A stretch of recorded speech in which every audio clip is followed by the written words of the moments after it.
नमस्ते साथियों, मैं विकेश कुमार 67th बीपीएससी के लिए आपके बीच जो हैं वन लाइनर क्वेश्चन है। बिहार बजट, फिर भारत का बजट होगा, फिर बिहार और भारत का वन सर्वेक्षण रिपोर्ट होगा, फिर उसके बाद आर्थिक समीक्षा होगा बिहार भारत का। तो देखते हैं आगे के जो है एग्ज़ाम के लिए काफ़ी मददगार होने वाले हैं ये वीडियो।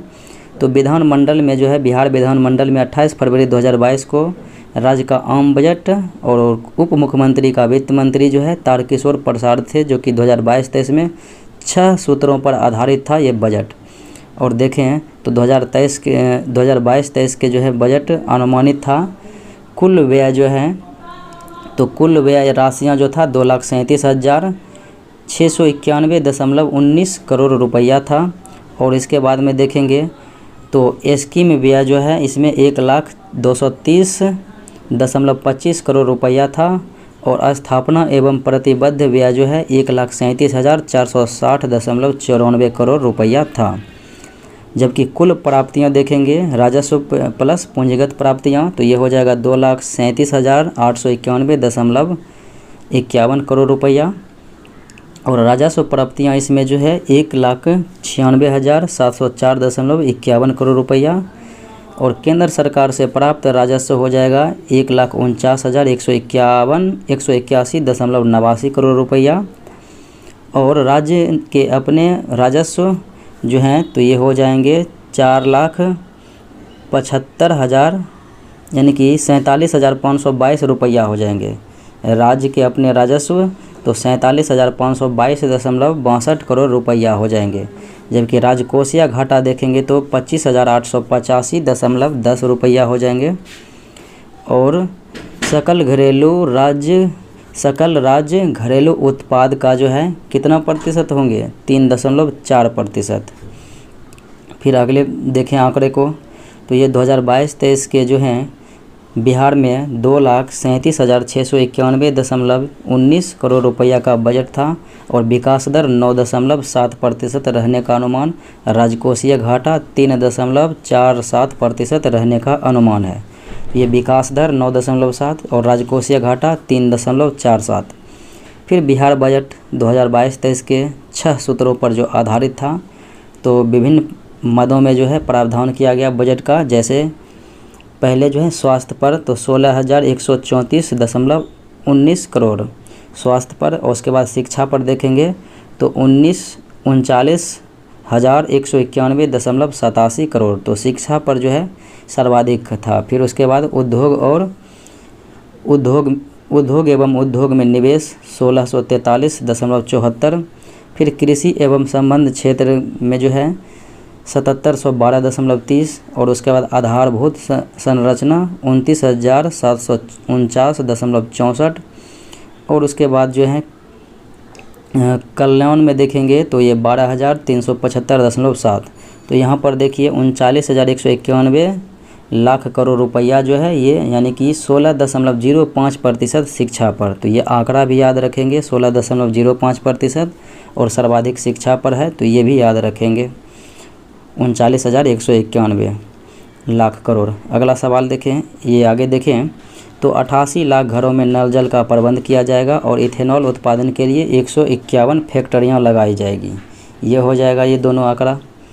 और 7 निश्चय योजना 2.0 जो 2020 से 25 के लिए ये प्रावधान था तो इसमें जो है 5,000 करोड़ रुपया व्यय किया गया है 7 निश्चय योजना 2.0 के लिए। तो इसमें युवा कौशल कार्यक्रम 225 करोड़ रुपया, महिलाओं और बच्चों विकास के लिए 12 ये जो हैं 1,23,757 करोड़। और हर घर नल जल के लिए जो है 1,10 करोड़। और मुख्यमंत्री स्वयं सहायता भत्ता 200 करोड़ रुपया। और किसानों की आय बढ़ाने के लिए कृषि निर्यात नीति का निर्माण किया जाएगा और कृषि में सुधार के लिए 7,712.30 करोड़ रुपया का प्रावधान है। और औद्योगिक क्षेत्र के विकास के लिए 1,64,374 करोड़ रुपया औद्योगिक विकास के लिए। अब बिहार आर्थिक सर्वेक्षण 2021-22 तो 25 फरवरी 2022 को बिहार के उप मुख्यमंत्री तारकिशोर प्रसाद ने बिहार राज्य का 16वां आर्थिक सर्वेक्षण ये था 2021-22, तो ये पेश किया गया। और आर्थिक सर्वेक्षण के अनुसार बिहार के सकल घरेलू उत्पाद GSDP में 2020-21 में 2.5% यानी कि 2.5% की वृद्धि दर्ज की गई। और उसके बाद देखें तो पिछले 5 वर्षों में 2016-17 से 2020-21 के दौरान बिहार में प्राथमिक क्षेत्र में 2.3% और द्वितीयक क्षेत्र में 4.8% और तृतीयक क्षेत्र में जो है 8.5% उच्चतम वृद्धि से जो है वृद्धि हुई है, उच्चतम दर से।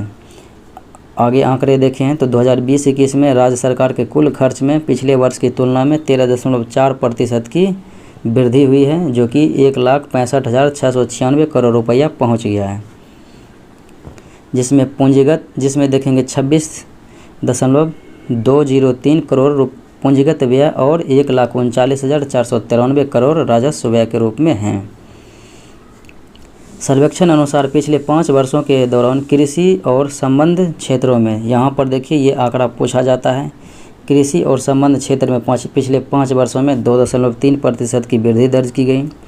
और वित्त वर्ष 2020-21 में मौजूद कीमतों पर बिहार का GSDP सकल राज्य घरेलू उत्पाद का 618.63 हज़ार करोड़ था। और उसके बाद देखें 2020-21 में बिहार GSDP में प्राथमिक क्षेत्र का हिस्सेदारी, ये देखिए आंकड़ा 19.2%। और देखें तो ये द्वितीय यानी तृतीय क्षेत्र का हिस्सेदारी जो है 61.2% है GSDP। और उसके बाद देखें द्वितीय क्षेत्र का हिस्सेदारी जो है 19.5% है। वित्त वर्ष 2019-20 में बिहार के शिवहर जिले में प्रति व्यक्ति यानी कि GSDP सकल घरेलू उत्पाद सबसे कम था शिवहर में। और सितंबर 2020 और सितंबर 2021 के बीच बिहार में समग्र वार्षिक CPI यानी उपभोक्ता मूल्य सूचकांक मुद्रास्फीति की दर जो है 3.1% वृद्धि हुई है। बिहार में पिछले 5 वर्षों में यानी कि 2016-17 से 2020-21 के दौरान कृषि और संबद्ध क्षेत्र की विकास दर ये भी पूछा जाता है 2.1%। और वित्त वर्ष 2020-21 में बिहार में अनुमानित कुल खाद्यान्न था 17.95 टन।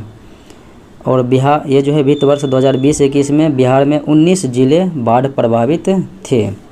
और राज्य सरकार 13 जिलों में ऑर्गेनिक कॉरिडोर विकसित कर रही है। तो ऑर्गेनिक कॉरिडोर जो है ये 13 जिलों में विकसित कर रही है, ये काफ़ी महत्वपूर्ण है आपके लिए। और बिहार में दीर्घकालीन औसत वर्षा जो है 1012 किलोमीटर है। और डिजिटल किसान सेवाएं प्रदान करने के लिए कृषि विभाग द्वारा एक मोबाइल ऐप जो है बिहान जारी किया गया, ये भी बहुत ज़्यादा पूछे जाते हैं। वित्त वर्ष 2020-21 में बिहार में मछली उत्पादन 6.83 लाख टन। और वित्त वर्ष 2020-21 में बिहार का कुल दुग्ध उत्पादन 115 लाख टन था। बिहार में इथेनॉल उद्योग ने सर्वाधिक निवेश आकर्षित किया। और वित्त वर्ष 2020-21 में राज्य सरकार मुख्यमंत्री महिला उद्यमी योजना और मुख्यमंत्री युवा उद्यमी योजना के लिए कुल मिलाकर 400 करोड़ राशि आवंटित की गई थी। और वित्त वर्ष 2020-21 में बिहार में उपलब्ध बिजली क्षमता 6422 मेगावाट हैं। और वित्त वर्ष 2020-21 में बिहार में प्रति व्यक्ति की ऊर्जा खपत जो है 300, ये 2020-21 की बात है, तो 300 किलोवाट घंटा है। जब देखें तो वर्तमान में बिहार में शहरीकरण 15.3%। वित्त वर्ष 2020-21 में बिहार का CD यानी कि क्रेडिट जमा का अनुपात जो है 41.2% है। और बिहार बाल बजट 2013-14 में शुरू हुआ था, ये भी संभावना है बहुत ज़्यादा कि बिहार में जो है बाल बजट 2013-14 में शुरू हुआ था। और बिहार में अनुमानों के अनुसार बिहार में बच्चों यानी 0 से 18 वर्ष की जनसंख्या कुल जनसंख्या का 42% हैं। बिहार आर्थिक परिदृश्य, तो बिहार के जो है आर्थिक परिदृश्य में देखेंगे तो आर्थिक विकास दर 2022-23 में 9.7% अनुमानित है। और 2020-21 में जो है 2.5 ये जो है 2.5 था, जब भारत की आर्थिक विकास दर ऋणात्मक 7.5 था माइनस में। राजकोषीय घाटा तो 2022-23 में 3.47%, 2020-21 में जो है 4.8%। यह प्रकाशित FRBM एक्ट के द्वारा निर्धारित सीमा क्रमशः तो ये 5%, 2020-21 4.5%, 2021-22 4%, 2022-23 के भीतर है। अगला सब ये जो है आगे देखें तो ब्याज भुगतान में राजस्व प्राप्ति में हिस्सा, तो ब्याज भुगतान में राजस्व प्राप्ति में हिस्सा देखेंगे तो ये जो है कुल राजस्व प्राप्ति का 10% के कम है ब्याज भुगतान। और उसके बाद कुल राजस्व प्राप्तियों में ब्याज भुगतान का जो है हिस्सा 2022-23 में 8.29% है।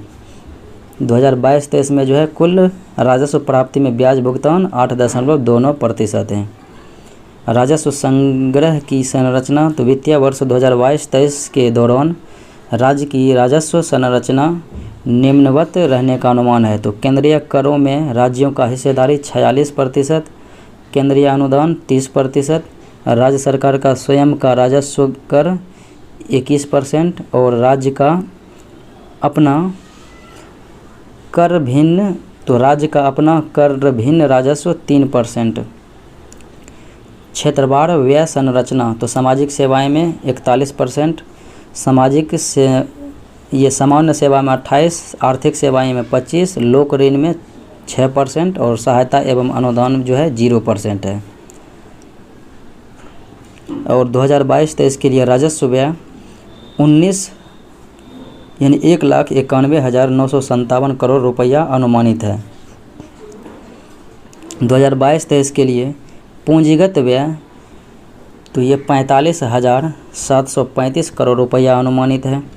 वित्तीय वर्ष 2022-23 के कुल बकाया देनदारियाँ 2.88 लाख करोड़ रुपये अनुमानित हैं, जो कि सकल राज्य घरेलू उत्पाद का 38.66% हैं। और सकल घरेलू उत्पाद के कुल बकाया देनदारियों का प्रतिशत 38.66% है। ये बजट 2022-23 के अनुमानित में। आत्मनिर्भर बिहार के 7 निश्चय 2 वित्तीय वर्ष 2022-23 के लिए जो देखेंगे तो वित्तीय वर्ष 2022-23 में 7 निश्चय योजना 2.0 यानी दूसरे के लिए अंतर्गत जो है कुल 5,000 करोड़ रुपये का प्रावधान किया गया है। युवा शक्ति बिहार प्रगति 7 निश्चय योजना के तहत जो है 2022-23 के अंतर्गत 1153 करोड़ रुपया का उपबंध किया गया। और सशक्त महिला सक्षम महिला के लिए जो है 2022-23 में 9,900 करोड़। और उसके बाद देखेंगे हर घर तक सिंचाई का पानी, तो इसके लिए जो है 2022-23 में 600 करोड़ रुपये का अनुमानित किया है। और स्वच्छ गांव समृद्ध गांव राज्य सरकार गांवों को समृद्ध करने के लिए तो वित्तीय वर्ष 2022-23 में कुल 847 करोड़ रुपये का प्रावधान किया है।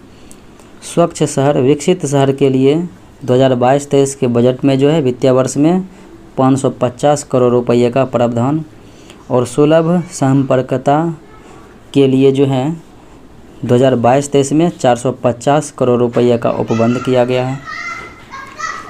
और उसके बाद देखेंगे तो सबके लिए अतिरिक्त स्वास्थ्य सुविधा, तो इसके लिए जो है 2022-23 में 500 करोड़ रुपये का प्रावधान किया गया। अब वन रिपोर्ट 2021 में प्रकाशित हुआ था। ये प्रति वर्ष यानी कि प्रति 2 वर्ष पर जो है ये रिपोर्ट जारी किया जाता है। और वन सर्वेक्षण देहरादून के द्वारा देखें तो 1987 में ये पहली बार प्रस्तुत किया गया था और 2021 में ये वन रिपोर्ट 17वीं क्रम का था। और भारतीय वन सर्वेक्षण संस्थान की स्थापना 1981 ईस्वी में हुई है।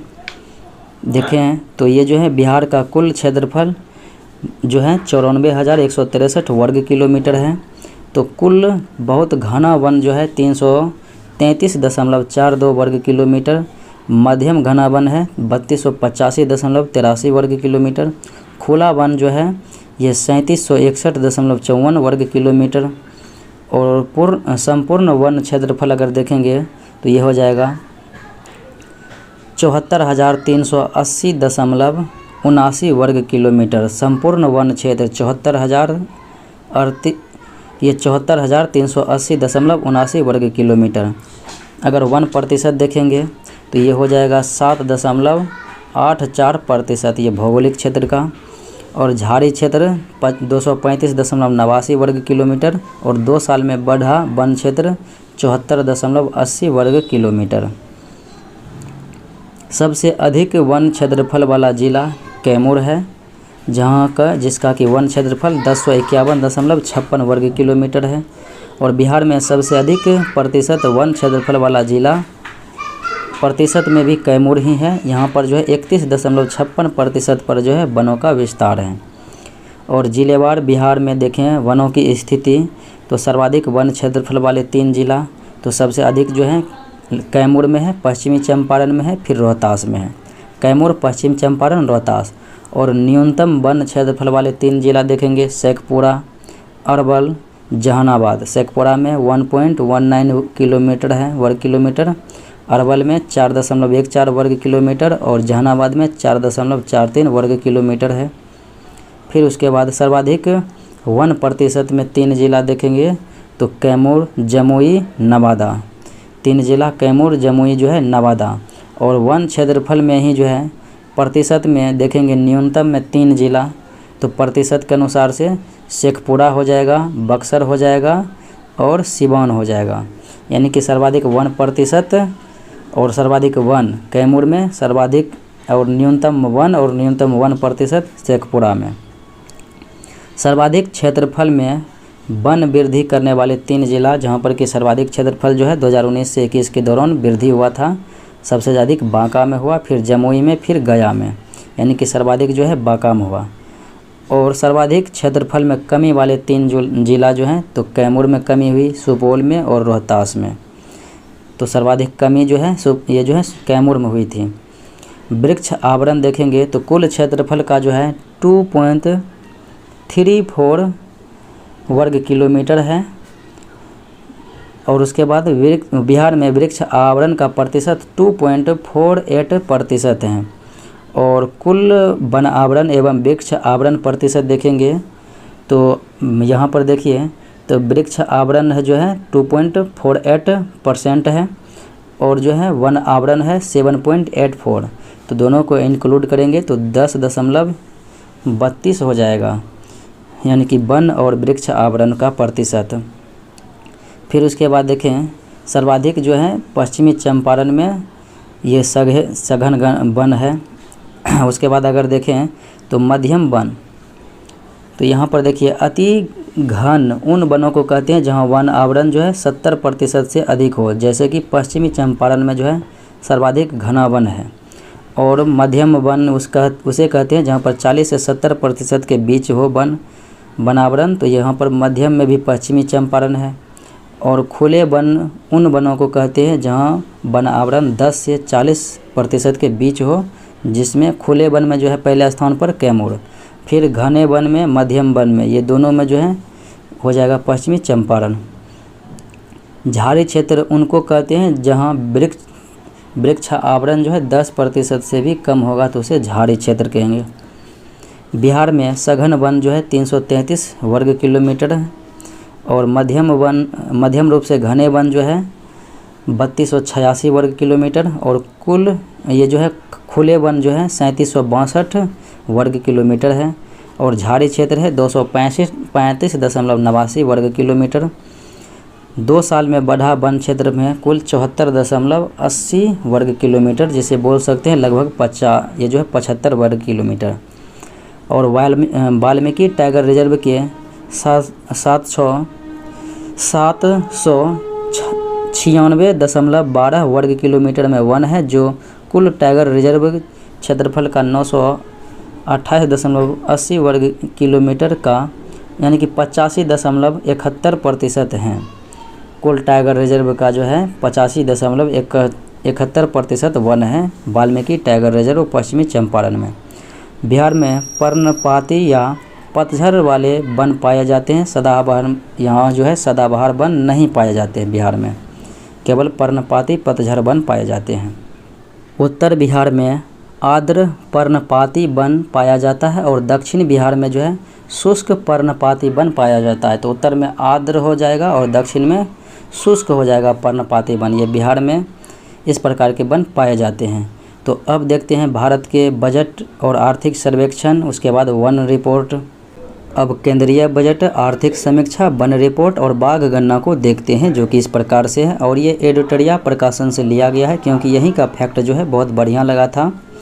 तो केंद्रीय बजट 2022-23 को वित्त मंत्री निर्मला सीतारमण ने 1 फरवरी 2022 को संसद में पेश किया और इस बजट को जो है सरकार ने अमृतकाल के बजट के लक्ष्य के रूप में नामित किया, क्योंकि भारत अगले 25 वर्ष की लंबी यात्रा के बाद जो है अपने आज़ादी के 100वें वर्षगांठ पर पहुंच जाएंगे, इसलिए ये मनाया गया। इसका अमृतकाल का बजट का नाम लक्ष्य दिया गया। अब देखिए इसमें वित्तीय वर्ष 2022-23 में भारत की आर्थिक समीक्षा यानी कि आर्थिक विकास दर 9.2% रहने का अनुमान लगाया गया है। ध्यान रखें कि यह आर्थिक सर्वेक्षण 2021-22 के अनुसार यह 8 से 8.5% है। ये वित्तीय वर्ष का जो है 9.2% रहने का अनुमान है, लेकिन आर्थिक सर्वेक्षण देखेंगे 2021-22 तो ये 8 से 8.5% का अनुमान है। और देखेंगे कुल बजट यानी कुल व्यय कितना था बजट, तो 39.45 लाख करोड़ कह सकते हैं, या 39,44,909 करोड़ का बजट था। तो लगभग 39.45 लाख करोड़ हो जाता है। अब इसमें विभिन्न फैक्ट को देखें। कुल प्राप्तियां होने का अनुमान था 39,44,909 करोड़, जिसमें कि राजस्व प्राप्तियां हैं 22 लाख जो है 4,422। तो राजस्व प्राप्तियां हैं 22,04,422 और पूंजीगत प्राप्तियां हैं 17,40,487 करोड़। अगर कुल खर्च होने का अनुमान देखेंगे तो 39,44,909 रुपया है, जिसमें राजस्व खर्च होगा 31,94,663 करोड़ और पूंजीगत खर्च होगा 7,50,246 करोड़। इस प्रकार से। और बजट घाटा शून्य है, क्योंकि बजट घाटा जो है कुल प्राप्तियां माइनस कुल खर्च, यानी कि 39,44,909 में से फिर 39,44,909 जाएगा तो शून्य आएगा। तो बजट या घाटा जो है शून्य के बराबर हो जाएगा। अब ये देखिए जो कि आपके एग्ज़ाम के व्यू से बहुत ज़्यादा महत्वपूर्ण है, इस फैक्ट को आप जो है ध्यान से देखेंगे। ये आंकड़ा जो है, अब देखिए 2021-22 का संशोधित अनुमान जो था राजकोषीय घाटा 6.9% था और राजस्व घाटा जो है 4.7 था। फिर प्रभावी राजस्व घाटा 3.7 था, जबकि प्राथमिक घाटा जो है 3.3 था। ये 2021-22 का जो है संशोधित अनुमान था। लेकिन आपको याद रखना ये तो ज़रूरी है ही, इससे बेहतर ज़रूरी है ये 2022-23 का बजट का अनुमान। तो ये देखेंगे तो ये हो जाएगा राजकोषीय घाटा जो है 2022-23 में जीडीपी का ये सब है, तो जीडीपी का 6.4% है और जो कि यहाँ पर जो है कुल 16,61,196 करोड़ रुपया भी है। तो जीडीपी का जो है राजस्व घाटा 3.8% है और प्रभावी राजस्व घाटा है 2 यानी जीडीपी का 2.6% और प्राथमिक घाटा जो है जीडीपी का 2.8। तो यहाँ पर ये जो है राजकोषीय घाटा 6.4 और राजस्व घाटा 3.8, फिर उसके बाद प्रभावी राजस्व घाटा जो है 2.6, फिर उसके बाद प्राथमिक घाटा जो है 2.8% है। ये सब आंकड़ा जो है अनिवार्य रूप से याद रखनी जरूरी है। अब देखते हैं और आंकड़े को। तो वर्ष 2022-23 में 15वें वित्त आयोग की सिफारिश के अनुसार राज्यों को जीएसडीपी के 4% के राजकोषीय घाटे की अनुमानित होगी, जिसमें कि 0.5% विद्युत क्षेत्र सुधार से संबंधित होगा। तो इतने घाटे की अनुमानित है, यानी कि 4%।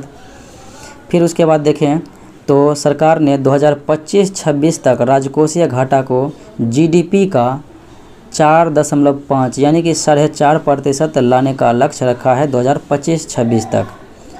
अब उसके बाद देखें रुपया यानी कि कहाँ से आता है फिर कहाँ पर जाता है। तो उधार और अन्य देयताएँ जो है रुपये बजट 2022-23 के शीर्ष 5 मद जो है यानी कि रुपया कहाँ से आता है। तो उधार आप लेते हैं तो उधारी से ज़्यादा आता है 35%, माल और सेवा कर GST 16%, निगम कर आता है 15% और आयकर 15 और केंद्रीय उत्पाद शुल्क 7। तो सर्वाधिक आप याद रखेंगे कि उधार और अन्य देयताएँ से आता है 35%। फिर उसके बाद देखें तो रुपये कहाँ जाता है। तो ये जो है रुपये ब्याज अदायगी में जाता है, क्योंकि उधार आप लेते हैं 35%, तो ब्याज अदायगी में जो है 20% जाता है, जो कि सर्वाधिक जाता है। उसके बाद करों और शुल्कों में राज्यों का हिस्सा है 17%, केंद्रीय क्षेत्र की योजना 15%, वित्त आयोग और अन्य अंतरण 10% और केंद्रीय प्रायोजित योजनाएं में 10% जाता है।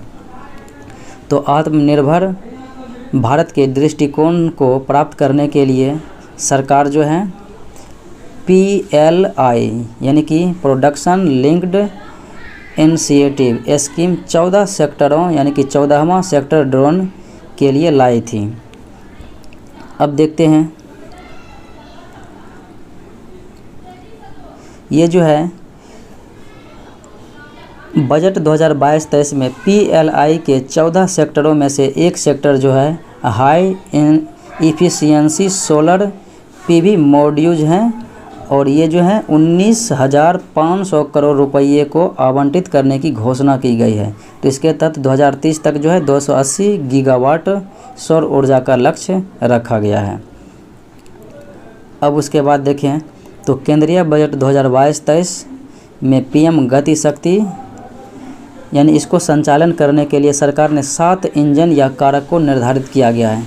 सड़क, एयरपोर्ट, माल परिवहन, लॉजिस्टिक अवसंरचना, रेलवे और पत्तन यानी कि पोर्ट और जलमार्ग। अब यहाँ पर देखिए PM गति शक्ति मास्टर प्लान के तहत जो है महत्वपूर्ण योजनाएं जो कि सड़क परिवहन पर 2022-23 में 25,000 किलोमीटर नेशनल हाईवे का निर्माण किया जाएगा, 25,000 किलोमीटर। फिर वित्त वर्ष 2022-23 में PPP मोड पर आधारित 4 स्थानों पर जो है मल्टी मॉडल लॉजिस्टिक पार्क बनाने यानी कि आरंभ की जाएगी। और रेलवे एक स्टेशन एक उत्पाद की अवधारणा रेलवे में लाई जाएगी। एक स्टेशन एक उत्पाद। आत्मनिर्भर भारत के अंतर्गत वित्तीय वर्ष 2022-23 में 2000 किलोमीटर रेलवे नेटवर्क को कवच यानी कि सुरक्षा प्रणाली से जोड़ा जाएगा, 2000 किलोमीटर। और अगले 3 साल में जो है 400 नए वंदे भारत ट्रेन का विकास और विनिर्माण किया जाएगा। और अगले 3 साल में जो है 100 PM गति शक्ति कार्गो टर्मिनल्स तैयार किए जाएंगे। और ये जो है मार्च 2022 में भारत का पहला गति शक्ति कार्गो टर्मिनल्स आसनसोल डिवीज़न में थापरनगर स्टेशन पर किया गया, जो कि थापरनगर रेलवे स्टेशन जो है कहाँ पर है तो ये झारखंड में है। ये किस डिवीज़न में है तो ये है आसनसोल डिवीज़न में। पर्वतमाला तो ये राष्ट्रीय रोपवे विकास कार्यक्रम के लिए जो है तो इसमें जो है वित्तीय वर्ष 2022-23 में 8 रोपवे परियोजनाओं की शुरुआत की जाएगी। कितने रोपवे तो 8 रोपवे परियोजनाओं की शुरुआत की जाएगी, जिसकी कुल लंबाई 60 किलोमीटर होगी। और उसके बाद देखें तो कृषि में जो है 2023 को अंतर्राष्ट्रीय मोटा अनाज वर्ष, तो अंतर्राष्ट्रीय मोटा अनाज वर्ष 2023 को जो है कृषि के लिए घोषित किया गया है।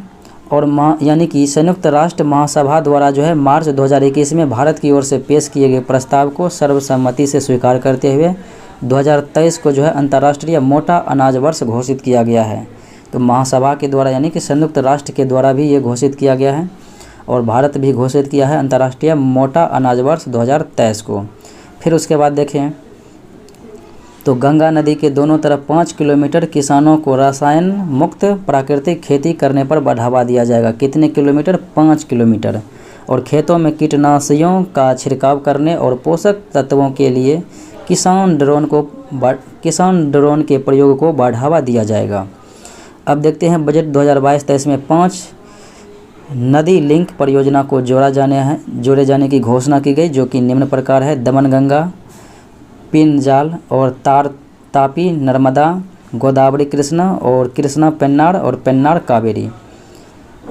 तो इसके लिए जो है 44,605 करोड़ रुपये की लागत से केन बेतवा लिंक परियोजना को चालू किया जाएगा। वित्तीय वर्ष 2022-23 के लिए दी जाने वाली टॉप 3 सब्सिडी, जो कि फूड सब्सिडी जो है 2,06,831 करोड़ है।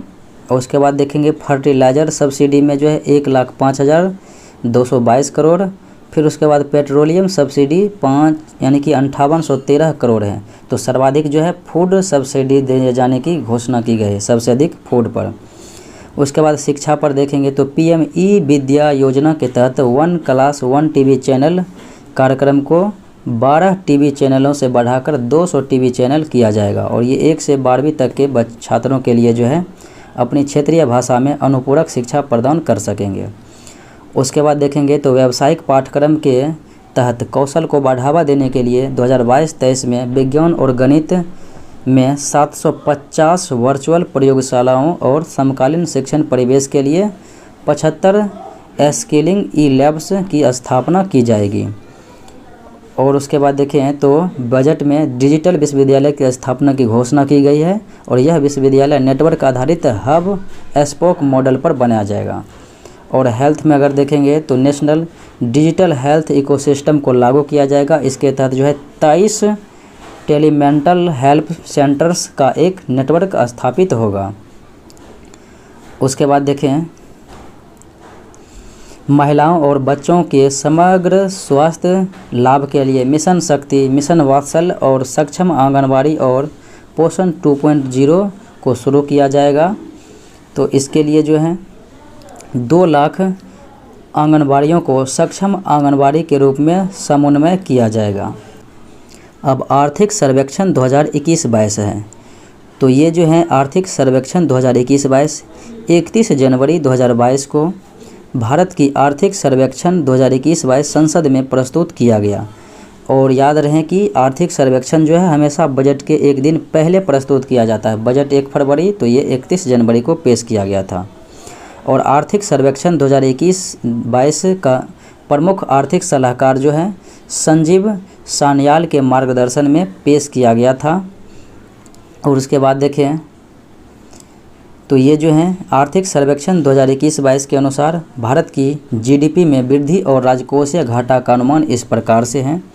वित्तीय वर्ष 2020-21 में देखेंगे तो ये GDP में वृद्धि जो है माइनस में 7.3% था और राजकोषीय घाटा GDP का 9.2%। और 2021-22 की बात करें तो अग्रिम अनुमान 9.2% प्लस में और राजकोषीय घाटा जो है 2021-22 GDP का 6.8% और 2022-23 का अग्रिम अनुमान 8 से 8.5% वृद्धि का अनुमान लगाया गया है। तो लेकिन ये जो है इसका अभी तो बाकी है।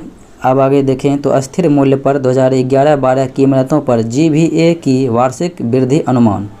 तो ये जो है अर्थव्यवस्था के तीनों सेक्टर इस प्रकार से दिए गए हैं। कृषि और संबंध क्षेत्र 2020-21 में +3.6 था और यहाँ 2021-22 में जो वृद्धि 3.9%।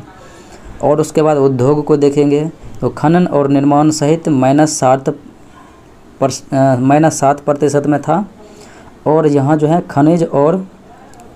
खनन और निर्माण सहित में जो है 2021-22 में ये आंकड़ा जो है प्लस में 11.8% हुआ। और उसके बाद सेवाएं 2020-21 में -8.4 और 21-22 में 8.2% हो गई। अब है GVA यानी कि सकल मूल्यवर्धन। प्रचलित भावों पर विभिन्न क्षेत्रों का प्रतिशत इस प्रकार से हैं, जैसे कृषि और संबंध क्षेत्र में 2021-22 का अग्रिम अनुमान है 18.8% और खनन और निर्माण में यानी कि उद्योग में 28.2% और सेवाएं में जो है 53%। तो ये अंतरिम अनुमान जो है 20.2% हिस्सा था और 25.9 और ये था 53.9%।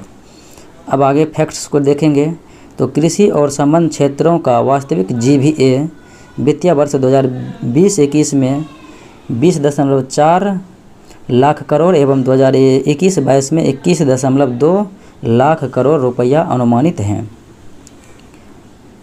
और उसके बाद देखें,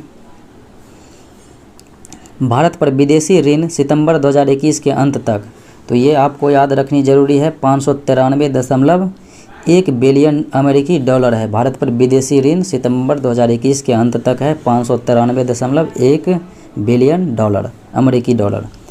केंद्र सरकार का ऋण 2019-20 में जीडीपी से 49.1% से बढ़कर 2020-21 में जीडीपी का 59.3% हो गया है केंद्र सरकार का ऋण।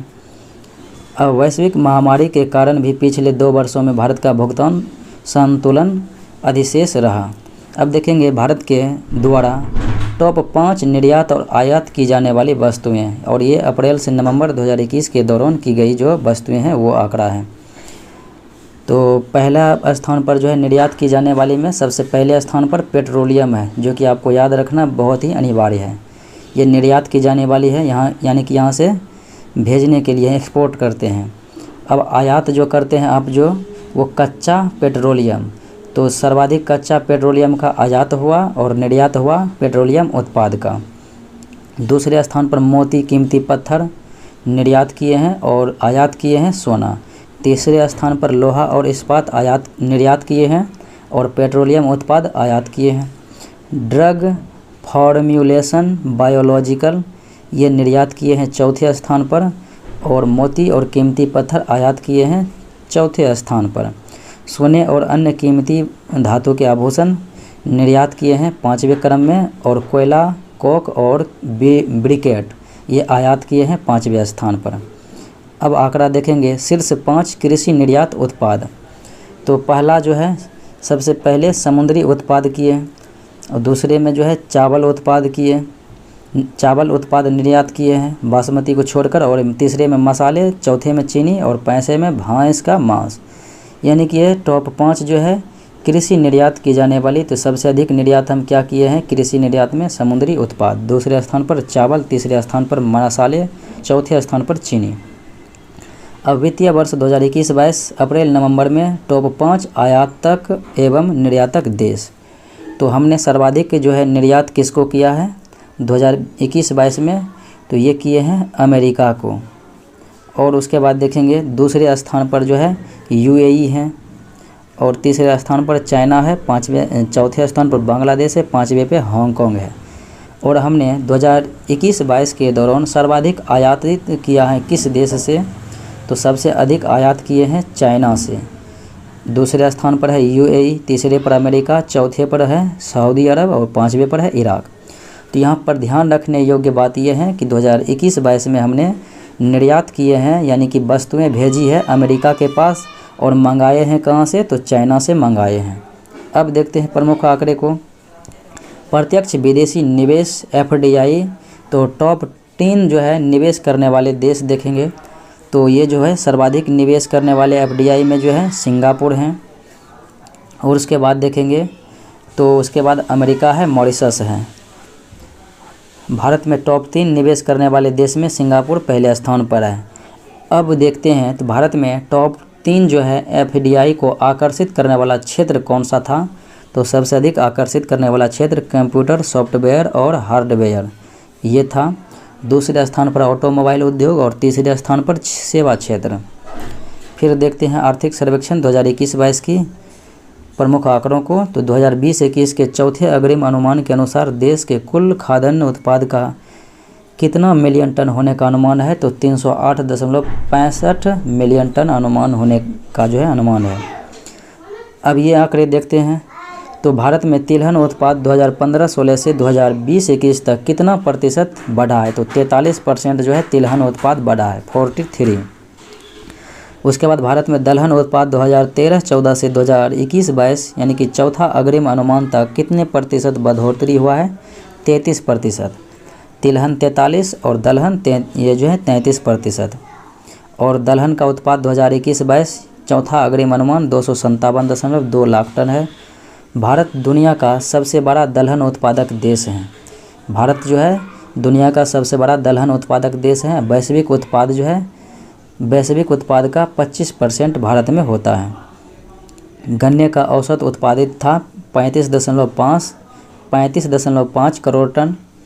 और पाम तेल का उत्पादन 2019-20 में कितना हुआ था, तो 2.8 लाख टन। और इसका आयात रहा था 88.17 लाख टन। अब ये आंकड़े को देखते हैं।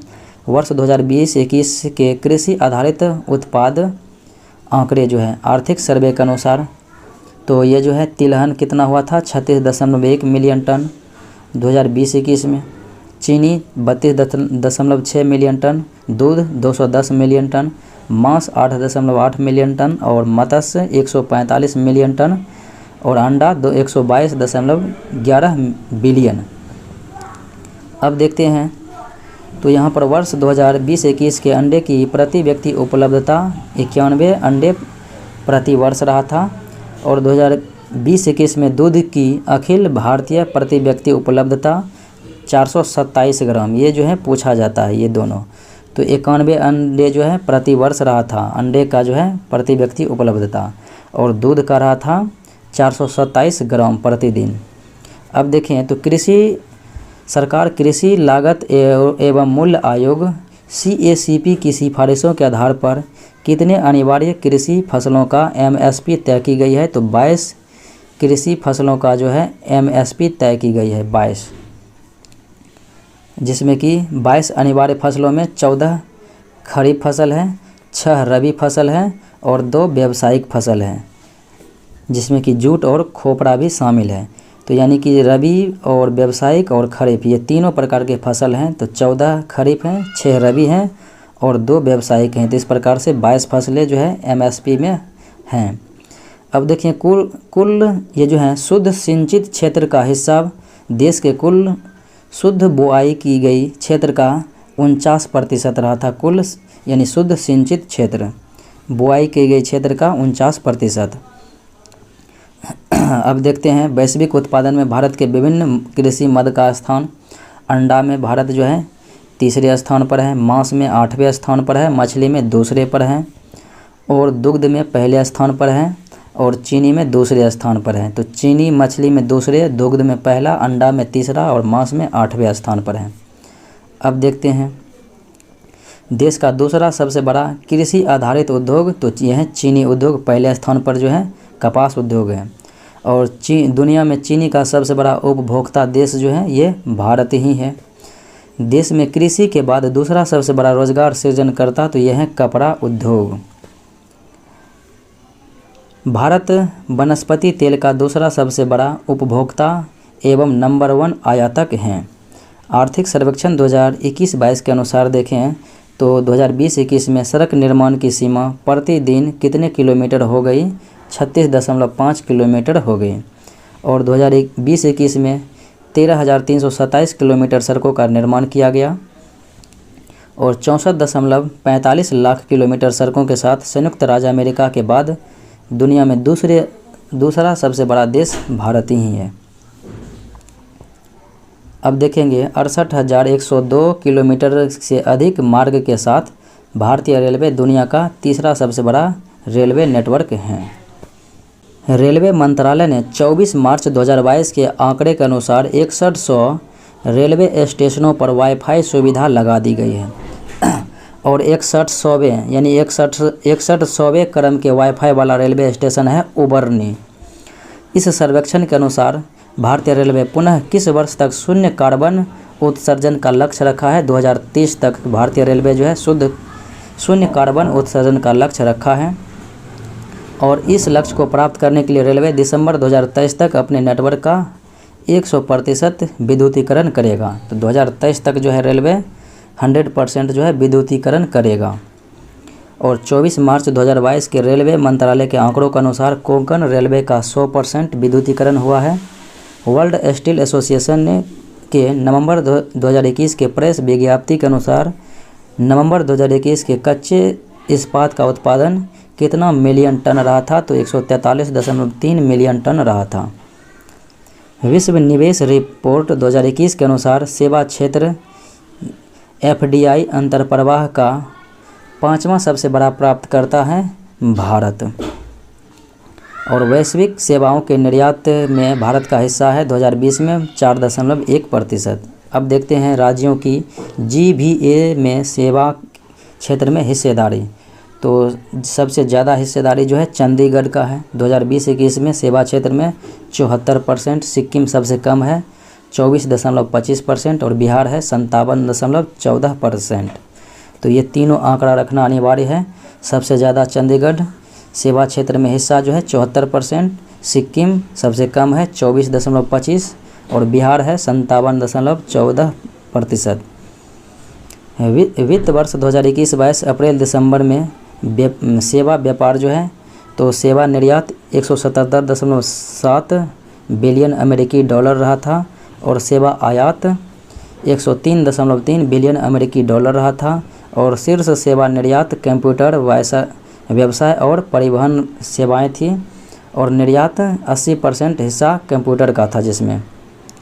और शीर्ष सेवा आयात में व्यापार, परिवहन, यात्रा और कंप्यूटर सेवाओं था, जबकि कुल आयात सेवाओं में 75% हिस्सा व्यापार सेवा का रहा था। अब देखते हैं नवीनतम पर्यावरण एवं पारिस्थितिकी रिपोर्ट यानी कि 17वीं वन रिपोर्ट जारी किया गया था 2021 ईस्वी में। तो ये जो है भारत वन स्थिति रिपोर्ट ISFR भारत के पर्यावरण, वन और जलवायु परिवर्तन मंत्रालय के तहत भारतीय वन सर्वेक्षण FSI द्वारा प्रति 2 वर्ष पर प्रकाशित की जाती है और यह सबसे पहले 1987 में प्रकाशित किया गया। और ये जो है वन रिपोर्ट 2021 ये श्रृंखला 17वीं क्रम की रही थी, जिसमें दूर संवेदी उपग्रह रिसोर्ट सेट 2 से प्राप्त आंकड़ों का प्रयोग किया गया था। तो राष्ट्रीय वन नीति 1988 में यह लक्ष्य रखा गया था कि देश के कुल भूभाग का 33% भाग पर जो है वन क्षेत्र होगा। भारत में वन आवरण अब इस प्रकार से देखें तो भारत में जो है वन स्थिति रिपोर्ट 2021 के अनुसार वन आवरण का जो है 7,13,789 वर्ग किलोमीटर, जो कि कुल भौगोलिक क्षेत्र का जो है 21.71% है वन आवरण, 21.71%। और 2019 के रिपोर्ट की तुलना में जो है 0.22% अधिक हैं। अब देखें तो भारत में वृक्ष आवरण वह देखे थे वन आवरण जो कि 21.71% था। अब देखते हैं वृक्ष आवरण। तो इस रिपोर्ट के अनुसार भारत में कुल वृक्ष आवरण जो है 95,748 वर्ग किलोमीटर है, जो कुल भौगोलिक क्षेत्रफल का 2.91% है। तो वृक्ष आवरण कितना है 2.91%, जो कि 711 वर्ग किलोमीटर की वृद्धि हुई 19 से बढ़ के 21 में, यानी कि कुल वृद्धि हुआ था 0.76% वृक्ष आवरण में। और वन आवरण में 0.22% वृद्धि और वृक्ष आवरण में 0.76% की वृद्धि हुआ था 2 वर्षों में। भारत में वन एवं वृक्ष आवरण के संपूर्ण आंकड़े जो कि इस प्रकार से हैं। तो वन आवरण है 7,13,789 किलोमीटर स्क्वायर, जो कि कुल भौगोलिक क्षेत्र का 21.71% है। और वृद्धि हुआ है 19 से 21 में 2 वर्ष में 1540 वर्ग किलोमीटर। वृक्ष आवरण 95,748 किलोमीटर स्क्वायर है और ये कुल का जो है 2.91% है, जिसमें कि वृक्ष आवरण में 19 से 21 में यानी 2 वर्षों में 721 किलोमीटर का वृद्धि दर्ज हुआ था। अब कुल देखेंगे क्षेत्रफल यानी कि वृक्ष आवरण और वन आवरण का, तो 8,09,537 किलोमीटर स्क्वायर है। और कुल देखेंगे वृक्ष आवरण और वन आवरण का प्रतिशत, तो ये हो जाएगा 24.62%, क्योंकि मापेंगे 21.71 और 2.91, तो हो जाएंगे 24.62% वृक्ष एवं वन आवरण में। और वृद्धि देखेंगे तो 1540 प्लस 721 करेंगे तो 2261 किलोमीटर की वृद्धि हुई थी वन आवरण और वृक्ष आवरण में। अब देखते हैं क्षेत्रफल के अनुसार सर्वाधिक वन आवरण वाले राज्य हैं, तो सबसे अधिक मध्य प्रदेश में है, फिर 77,493 किलोमीटर स्क्वायर, फिर उसके बाद अरुणाचल प्रदेश, फिर छत्तीसगढ़। और सबसे कम वन आवरण देखेंगे तो हरियाणा है, पंजाब है और गोवा है। 3 राज्य इस प्रकार से हैं। तो आपको याद रखना है, सबसे सर्वाधिक वन आवरण मध्य प्रदेश में और सबसे कम वन आवरण हरियाणा में। और सर्वाधिक वन आवरण में वृद्धि करने वाला राज्य जो है ये आंध्र प्रदेश है, तेलंगाना है और ओडिशा है। यानी कि 1, 2, 3 इस प्रकार से हैं। और सबसे कम जो है यानी कि सर्वाधिक वन आवरण में नुकसान जो है तो सबसे अधिक नुकसान हुआ है अरुणाचल प्रदेश, फिर मणिपुर का, फिर नागालैंड का। तो सर्वाधिक वन आवरण में वृद्धि किया है किसने, तो आंध्र प्रदेश ने। और नुकसान हुआ है किसने वन आवरण में, सर्वाधिक वन आवरण में नुकसान, तो ये हुआ है अरुणाचल प्रदेश का, यानी कि कमी आया था। अब देखें तो यहाँ पर सर्वाधिक वन आवरण का प्रतिशत वाले राज्य में देखेंगे तो मिजोरम में 84.53% वन आवरण है। और ये उसके बाद अरुणाचल प्रदेश में, फिर मेघालय में है। यानी कि सर्वाधिक वन आवरण प्रतिशत वाला राज्य हो जाएगा मिजोरम। और सर्वाधिक वन आवरण प्रतिशत वाले केंद्र शासित प्रदेश देखेंगे तो लक्षद्वीप, जहाँ पर कि 90.33% हैं। फिर उसके बाद है अंडमान निकोबार 81.75 यानी कि 81.75% हैं। भारत में घने एवं खुले वन के आंकड़े, तो घने एवं खुले वन के आंकड़े देखेंगे तो घने वन जो है सर्वाधिक कहाँ पर हैं, 21,095 वर्ग किलोमीटर अरुणाचल प्रदेश में है बहुत घने वन। मध्यम वाले हैं मध्य प्रदेश में, और खुले वन में भी जो है पहले स्थान पर मध्य प्रदेश हैं। खुले वन और मध्यम वर्ग में जो है खुले वन और मध्यम वन में जो है मध्य प्रदेश हैं, और घने वन में जो है अरुणाचल प्रदेश हैं। अब देखते हैं बाघ, अन्य बिंदु में बाघ अभयारण्य में वन क्षेत्र में जो है 55,666.27 किलोमीटर स्क्वायर हैं, जो देश के कुल वन क्षेत्र का 7.8% हैं। और टाइगर रिजर्व जो है कुल क्षेत्रफल का 74.51% हैं। उसके बाद देखें देश में बाघ अभयारण्य लगभग 74,710.53 वर्ग किलोमीटर है, जो कि क्षेत्र में फैला हुआ है, तो जो कि कुल भौगोलिक क्षेत्र का 2.2% हैं। अब उसके बाद मैंग्रोव वन की स्थिति देखते हैं। तो मैंग्रोव वन जो है 2021 के आधार पर वन स्थिति रिपोर्ट, तो देश में कुल मैंग्रोव वन जो है कच्छ यानी कि 4992 किलोमीटर स्क्वायर है। तो 4992 किलोमीटर ये जो है वर्ग किलोमीटर मैंग्रोव वन का विस्तार है, जो कि कुल भौगोलिक क्षेत्र का जो है 0.15% है। और देखें तो 2019 की तुलना में मैंग्रोव वन में जो है 17 किलोमीटर स्क्वायर की जो है वृद्धि हुई थी। अब देखें तो रैंक के आधार पर जो है तो प्रथम स्थान पर है ये जो है मैंग्रोव वन में पश्चिम बंगाल, और उसके बाद देखें द्वितीय स्थान पर गुजरात है, तृतीय पर अंडमान निकोबार है। और देखें कुल मैंग्रोव वन का क्षेत्रफल, जैसे कि प्रथम स्थान पर जो है पश्चिम बंगाल, तो 2114 किलोमीटर स्क्वायर है। सर्वाधिक मैंग्रोव वन वृद्धि करने वाले राज्य में जो है तो यह है ओडिशा, 8 वर्ग किलोमीटर की वृद्धि किया है। और दूसरे स्थान पर महाराष्ट्र है, तीसरे स्थान पर कर्नाटक है। अब उसके बाद देखें तो तेंदुआ गणना रिपोर्ट है 2018, ये 21 दिसंबर 2020 को प्रकाशित हुआ था। तो इस रिपोर्ट्स के अनुसार जो है भारत में कुल तेंदुओं की संख्या 12,852 है, और सर्वाधिक तेंदुए जो हैं 3421 मध्य प्रदेश में हैं। यानी कि तेंदुआ में भी बाघ में भी मध्य प्रदेश पहले स्थान पर है। उसके बाद ये कर्नाटक है तेंदुआ में दूसरे पर, तीसरे पर महाराष्ट्र, चौथे पर तमिलनाडु। और बिहार में जो है तेंदुए की संख्या है 98। 2014 से 18 के बीच तेंदुए की आबादी में 60% की वृद्धि देखी गई है। और क्षेत्र की दृष्टि से मध्य भारत एवं पूर्वी घाट में सर्वाधिक तेंदुए हैं, जो कि कुल 8,071 हैं। अब बाघ गणना 2018 जो कि 19 जुलाई 2019 को प्रकाशित हुआ था ये रिपोर्ट। अब देखते हैं बाघों की संख्या भारत में कितना है, 2967 हैं। और 2014 से 18 के बीच बाघों की आबादी में 33% की वृद्धि दर्ज की गई। और उसके बाद देखें तो मध्य प्रदेश में सर्वाधिक बाघ हैं 526, और उसके बाद कर्नाटक में है 524, उत्तराखंड में तीसरे स्थान पर 442, तो उसके बाद उत्तर प्रदेश में 173 हैं और बिहार में और 31 हैं बिहार में बाघ इस रिपोर्ट के अनुसार, और सुंदरबन में जो है 88 हैं। तो दुनिया का सबसे बड़ा कैमरा ट्रैप वाइल्डलिंग सर्वेक्षण के कारण बाघ गणना 2018 जो है गिनीज वर्ल्ड रिकॉर्ड में दर्ज हुआ था।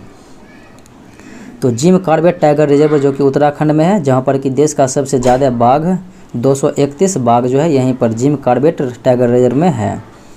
और देश के 3 बाघ अभयारण्य डाम्फा, बोक्सा और पलामू अभयारण्य में कोई भी बाघ नहीं है। तो किस में नहीं है? तो डाम्फा में नहीं है, बोक्सा में नहीं है और पलामू में।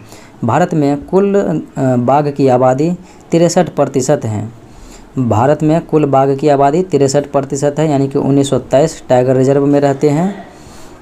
और विश्व के कुल बाघ आबादी के 70% बाघ जो है भारत में निवास करते हैं। भारत में 70% निवास करते हैं कुल टाइगरों की संख्या का। अब भारत के 3 नए टाइगर रिजर्व बने हैं। तो श्री विल्लीपुथूर मेघामलाई टाइगर रिजर्व तमिलनाडु में है और ये भारत के 51वें एवं तमिलनाडु का 5वां टाइगर रिजर्व। उसके बाद रामगढ़ विषधारी वन्यजीव अभयारण्य राजस्थान का, तो भारत का 52वां टाइगर रिजर्व और राजस्थान का 4था टाइगर रिजर्व। गुरु घासीदास राष्ट्रीय उद्यान छत्तीसगढ़ में है और ये भारत का 53वां टाइगर रिजर्व है और छत्तीसगढ़ का 4था टाइगर रिजर्व है। उसके बाद देखें विभिन्न आंकड़ों को, तो ये COP26 सम्मेलन में भारत की स्थिति जो है जलवायु परिवर्तन को लेकर ग्लासगो स्कॉटलैंड में जो कि COP26 शिखर सम्मेलन का आयोजन किया गया, जिसमें भारत की ओर से प्रधानमंत्री नरेंद्र मोदी ने भाग लिया। उन्होंने पंचामृत का मंत्र दिया जो कि निम्न प्रकार। तो पहला ये था कि 2030 तक अपनी गैर जीवाश्म ऊर्जा क्षमता को 500 गीगावाट तक पहुंचाएगा। और दूसरा था कि 2030 तक जो है भारत अपनी 50% ऊर्जा की ज़रूरत अक्षय ऊर्जा से पूरी करेगी। और तीसरा था कि भारत अब से लेकर 2030 तक के कुल अनुमानित कार्बन उत्सर्जन में 1 बिलियन टन की कमी करेगा। और चौथा था कि 2030 तक भारत अपनी अर्थव्यवस्था की कार्बन तीव्रता को 45% से भी कम करेगा। और पांचवा था कि 2070 तक भारत नेट जीरो का लक्ष्य हासिल करेगा 2070 तक। अब देखें ग्लासगो में आयोजित COP26 सम्मेलन में प्रधानमंत्री मोदी तथा ब्रिटिश प्रधानमंत्री बोरिस जॉनसन ने संयुक्त रूप से 1 सन 1 वर्ल्ड और 1 ग्रिड पहल की शुरुआत की। तो COP26 जलवायु सम्मेलन के दौरान अमेरिका अंतर्राष्ट्रीय सौर गठबंधन में हस्ताक्षर करने वाला 101वां देश बना। तो अमेरिका जो है सौर गठबंधन का सदस्य बनने वाला 101वां सदस्य बना। तो सौर गठबंधन 2015 में स्थापित हुआ, गुरुग्राम हरियाणा में है मुख्यालय। और उसके बाद देखें तो वर्ष 2022 में COP27 जो कि संयुक्त राष्ट्र जलवायु परिवर्तन सम्मेलन का आयोजन मिस्र में किया जाएगा। और 2023 में होगा COP28। COP27 2027 COP27 जो है 2022 में होगा, कहाँ पर? तो मिस्र में। COP28 जो है ये होगा 2023 UAE की मेज़बानी में। तो ये था आज का मुख्य फैक्ट। और फिर देखते हैं कुछ बातें हैं जो कि 5 राज्यों का विधानसभा चुनाव नतीजे हुए हैं 2022 में। अब यहाँ पर देख सकते हैं उत्तर प्रदेश में विधानसभा की संख्या जो है 403 थी और जिसमें कि विभिन्न चरणों यानी कि 7 चरणों में चुनाव हुआ था और भाजपा ने 255 सीट हासिल किया। और उसके बाद देखें तो पंजाब में जो है 15वीं विधानसभा चुनाव हुआ, 117 सीटों पर हुआ, 117 विधानसभा है जिसमें कि 1 चरणों में हुआ और आम आदमी पार्टी ने 92 मत जो है प्राप्त किया था। और उत्तराखंड में 70 विधानसभा सीट हैं, 1 चरणों में हुआ और जनता पार्टी ने जो है भारतीय जनता पार्टी 47 सीट हासिल किया। गोवा में 40 विधानसभा है और एक चरणों में हुआ और बीजेपी ने जो है 20 सीट यहाँ पर हासिल कर लिया। और मणिपुर में 60 सीट था और यहाँ पर 2 चरणों में चुनाव हुआ था और बीजेपी ने जो है 32 सीटें हासिल की गई थी। तो ये था आज का मुख्य विश्लेषण। मिलते हैं अगले वीडियो में। जय हिंद।